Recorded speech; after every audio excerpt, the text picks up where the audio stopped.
Fireman Sam, annual 2010.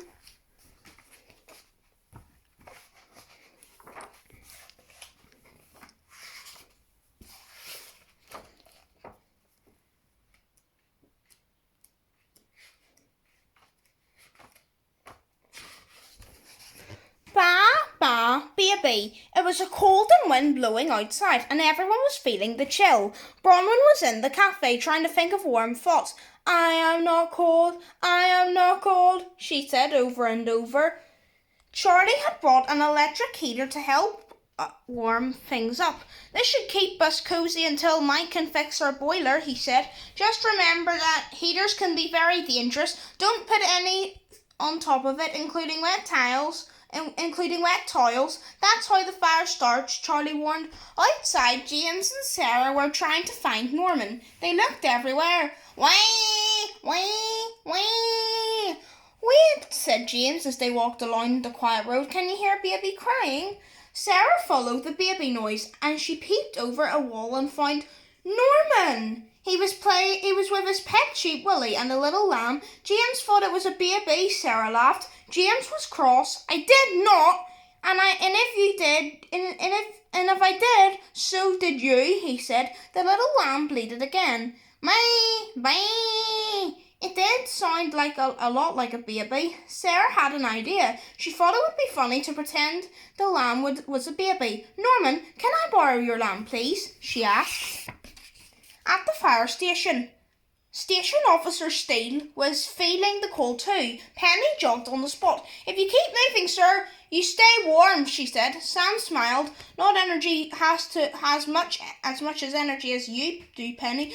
Brr, brr. Officer Steele was a bit upset. What do you mean, Sam? I may be a bit older than you, but I still have lots of energy. He jogged on the spot like Penny, and then ran into his office. I'm as fit as a fiddle. How cheeky. Sarah took the lamb to the cafe. It was now snuggled up in her old doll's pram. She wanted to see how many people would think it was a real baby. Whee! Sarah saw Dillis and decided to try her trick. She pushed the pram past Dillis.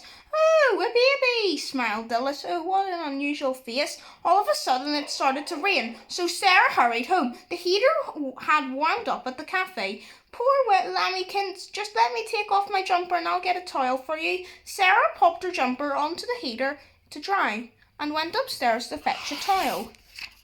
Suddenly Sarah heard the smoke alarm beeping and ran downstairs and saw her jumper had caught fire. Charlie rushed into the cafe. Quick, call Fireman Sam. Sarah, come outside. Stand over here where it's safe.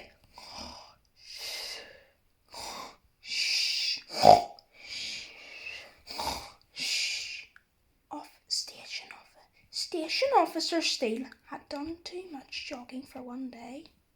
He was fast asleep. Luckily, Sam and the others picked up a message about the fire at the cafe. Then they tiptoed out of Steele's office and climbed into Jupiter. Sam arrived at the cafe. What's happening? He asked. Is there anyone inside? Is that a baby crying? Sarah gasped. I'm sorry, Sam. It's not a baby. It's a lamb. I was looking after it and it's still inside. Ah! It's okay, Sarah. We'll take it from here, said Sam. Penny, Elvis, get the breathing apparatus and hoses. Sam soon appeared in the doorway. With the lamb safe in his arms, the crowd cheered. Yeah, woo! Our hero. Back at the station, Officer Steele woke up with a jump. Good thing there wasn't an emergency or someone would have caught me sleeping on the job. It was very quiet in here. Where is everybody? Sam, Elvis, Penny, are you here? The end.